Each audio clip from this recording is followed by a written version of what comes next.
వయస్సు 75 ఏళ్లు, సమాజ సేవలో 50 ఏళ్లు, రాజకీయ ప్రస్థానం 40 ఏళ్లు.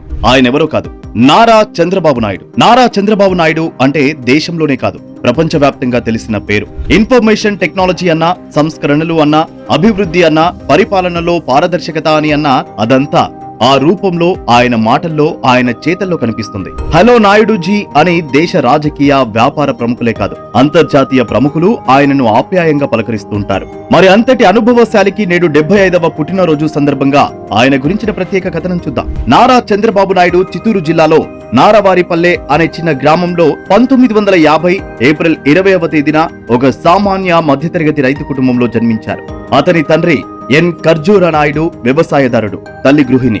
ఉన్నత చదువుల కోసం తిరుపతికి వెళ్లి 10వ తరగతి పూర్తి చేసి తర్వాత శ్రీ వెంకటేశ్వర విద్యాలయంలో 1972లో BA, తర్వాత ఆర్థిక శాస్త్రంలో పోస్ట్ గ్రాడ్యుయేషన్ పూర్తి చేశారు. చిన్నప్పటి నుండి ప్రజాసేవ పట్ల ఆసక్తి కలిగి ఉండేవాడు. తొలుత ప్రభుత్వ ఉద్యోగం చేయాలని భావించినా ప్రజాసేవ చేయడానికి రాజకీయాలే సరైనవని నిర్ధారించి రాజకీయాలపై దృష్టి పెట్టాడు. విద్యాభ్యాసం పూర్తి కాకముందే తిరుపతికి సమీపంలో ఉన్న చంద్రగిరిలో విద్యార్థి నాయకునిగా యువజన కాంగ్రెస్ లో చేరాడు. చదువుతున్నప్పుడే సెలవులు వచ్చినప్పుడు స్నేహితులను మరికొందరిని కూడగట్టుకుని గ్రామంలో సామాజిక సేవా కార్యక్రమాలతో పలువురి ప్రశంసలు అందుకున్నారు. 1975లో భారతదేశంలో ఎమర్జెన్సీ విధించిన సమయంలో అతను యువజన కాంగ్రెస్ అధ్యక్షుడు సంజయ్ గాంధీకి సన్నిహిత మద్దతుదారునిగా ఉన్నారు. అంటే తన 20వ ఏట నుంచే సమాజ సేవ, యాక్టివ్ పాలిటిక్స్ లో ఉన్నారని చెప్పుకోవాలి. శ్రీ వెంకటేశ్వర విద్యాలయం ఎన్నికల్లో చంద్రబాబు నాయుడు ప్రతిభ, రాజకీయ వ్యూహ చతురత బయటపడింది. తరువాత శాసన మండలి ఎన్నికల్లో పట్టభద్రుల నియోజకవర్గానికి పోటీ చేయాలని ఆసక్తి చూపి నామినేషన్ వేసిన స్థానిక నేతల కారణంగా విరమించుకోవలసి వచ్చింది.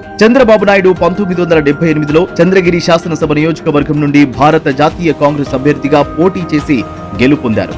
కొంతకాలం రాష్ట్రం చిన్న తరహా పరిశ్రమల అభివృద్ధి సంస్థ డైరెక్టర్ గా పనిచేశారు. కొంతకాలం తర్వాత ఆంధ్రప్రదేశ్ ముఖ్యమంత్రి టంగుటూరి అంజయ్య మంత్రివర్గంలో సాంకేతిక విద్య, సినిమాటోగ్రఫీ మంత్రిగా తన 28వ ఏట నియమితులయ్యారు. కాంగ్రెస్ కేబినెట్ లో తక్కువ వయసు గల మంత్రిగా గుర్తింపు పొందాడు. 1980 నుండి 1983 వరకు రాష్ట్ర సినిమాటోగ్రఫీ, సాంకేతిక విద్య, పశు సంవర్ధక శాఖ, పాడి పరిశ్రమ, చిన్న తరహా నీటిపారుదల శాఖ మంత్రిగా పనిచేశారు. సినిమాటోగ్రఫీ మంత్రిగా ఉన్నప్పుడే నందమూరి తారక రామారావు దృష్టిలో పడ్డారు. 1981 సెప్టెంబర్ 10న ఎన్టీ రామారావు 3వ కుమార్తె నందమూరి భువనేశ్వరిని వివాహమాడారు. 1983 అసెంబ్లీ ఎన్నికల్లో తెలుగుదేశం పార్టీ ఆంధ్రప్రదేశ్ శాసనసభలో అత్యధిక సీట్లు కైవసం చేసుకుంది. పార్టీ పెట్టిన 9 నెలల్లోనే ప్రభుత్వాన్ని ఏర్పాటు చేసి తెలుగుదేశం పార్టీ అందరినీ ఆశ్చర్యపరిచింది. దాంతో తెలుగుదేశం పార్టీలో చేరిన చంద్రబాబు రాజకీయంగా ఉన్నత స్థాయికి ఎదిగి పలు సంచలనాలకు కేంద్ర బిందువయ్యాడు. 1985 వరకు తెలుగుదేశం ప్రధాన కార్యదర్శిగా పార్టీ యంత్రాంగాన్ని పటిష్టం చేశాడు. తర్వాత తెలుగుదేశం పార్టీ ప్రధాన కార్యదర్శి అయ్యారు. 1994 ఎన్నికల్లో తెలుగుదేశం పార్టీ మళ్లీ విజయం సాధించి ఎన్టీ రామారావు ముఖ్యమంత్రి కావడం, ఆ తర్వాత అనూహ్య పరిణామాలు జరగడంతో చంద్రబాబు నాయుడు 1995 సెప్టెంబర్ 1న ముఖ్యమంత్రి పదవిని చేపట్టడం జరిగింది.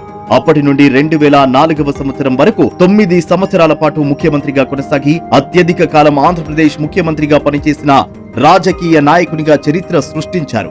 2004 నుండి 2014 వరకు ఆంధ్రప్రదేశ్ రాష్ట్ర శాసనసభలో ప్రతిపక్ష నాయకునిగా ఉన్నారు. తెలంగాణ ప్రత్యేక రాష్ట్రంగా విడిపోయిన తర్వాత ఆంధ్రప్రదేశ్ రాష్ట్రానికి 2014 నుంచి 2019లో ముఖ్యమంత్రి, 2019లో ప్రతిపక్ష నేతగా ఉన్నారు. ఇప్పుడు 2024 నుంచి సీఎంగా ఉన్నారు. 1996 లోక్సభ ఎన్నికల్లో ప్రాంతీయ పార్టీలకు పెద్ద సంఖ్యలో సీట్లు రాగా కేంద్రంలో ప్రధాన మంత్రులను ఎంపిక చేసిన కింగ్ మేకర్ గా మారారు. కాంగ్రెసేతర పార్టీలను కూడగట్టడం, కేంద్రంలో ప్రభుత్వాలను ఏర్పరచడంలో చంద్రబాబు కీలక పాత్ర పోషించారు. ఈ సందర్భాల్లో వామపక్షాలు, ఇతర ప్రాంతీయ పార్టీలను ఐక్యంగా ఉంచడానికి జాతీయ కన్వీనర్ గా చంద్రబాబు బాగా శ్రమించారు. ఆ 2 సార్లు చంద్రబాబునే ప్రధానిని చేయాలని ఆయా పార్టీలు ప్రయత్నించాయి, కానీ సున్నితంగా నిరాకరించారు. 1999లో లోక్సభ మధ్యంతర ఎన్నికల్లో బీజేపీతో కలిసి టీడీపీ పోటీ చేసిన సందర్భంలోనే అనూహ్య విజయాలు వచ్చాయి. అందుకే ఎన్డీఏకి 2004 వరకు చంద్రబాబు జాతీయ కన్వీనర్ గా ఉన్నారు. రాష్ట్రపతిగా దళిత వర్గానికి చెందిన నారాయణ్ ఎంపికకు చంద్రబాబు చొరవ తీసుకున్నారు. ఆయన తర్వాత శాస్త్రవేత్తగా ఉన్న అబ్దుల్ కలాం పేరును చంద్రబాబే ప్రతిపాదించారు. జన్మభూమి, శ్రమదానం, పచ్చదనం, పరిశుభ్రత, ప్రజల వద్దకే పాలన, vision 2020, hi-tech city, cyber towers, SC ST సంక్షేమం, బీసీలకు 33% స్థానిక సంస్థల రిజర్వేషన్లు, ప్రజా రాజధాని అమరావతి, పోలవరం ప్రాజెక్ట్, నదుల అనుసంధానం లాంటి ఆయన నినాదాలు ఆయన విజయాలకు సాక్ష్యాలుగా నిలుస్తాయి. అలాగే నీరు మీరు కార్యక్రమాన్ని మొదలుపెట్టి భూగర్భ నీటి మట్టం పెంపుదలకు పాటుపడింది ఆయనే. బాబు ప్రవేశపెట్టిన రైతు బజార్ల ఆవిర్భావం రాష్ట్ర చరిత్రలోనే ఒక నూతన అధ్యాయం. ఆనాడే information technology, biotechnology, health care, వివిధ అవుట్సోర్సింగ్ సర్వీసెస్ వంటి ముఖ్య విభాగాలపై దృష్టి పెట్టిన విజనరీ ఆయన. నేడు మరో అడుగు ముందుకేసి ఏఐ, క్వాంటమ్ కంప్యూటింగ్ లాంటి వాటిపై పరిశోధనల వైపు పయనిస్తున్న దార్శనికుడు చంద్రబాబు. 2014లో కొత్తగా ఏర్పాటైన ఆంధ్రప్రదేశ్ రాజధాని అవసరాన్ని గుర్తించి ప్రజాభీష్టం మేరకు ప్రజా రాజధానిగా అమరావతిని ప్రకటించారు. రైతులు చంద్రబాబుపై ఉన్న నమ్మకంతో 32,000 ఎకరాల భూములను రాజధాని నిర్మాణం కోసం ఇచ్చారు. ఇది ప్రపంచంలో ఒక రికార్డుగా చెబుతారు. ఎప్పటికప్పుడు మారుతున్న పరిస్థితులు, టెక్నాలజీని అందిపుచ్చుకునే ఆయన విజన్ తెలుగు ప్రజలందరికీ ఒక డైరెక్షన్ అని చెప్పక తప్పదు. దేశీయంగా, అంతర్జాతీయంగా పేరున్న సీనియర్ నేతలలో ఆయన ముందు వరుసలో ఉంటారని చెప్పవచ్చు.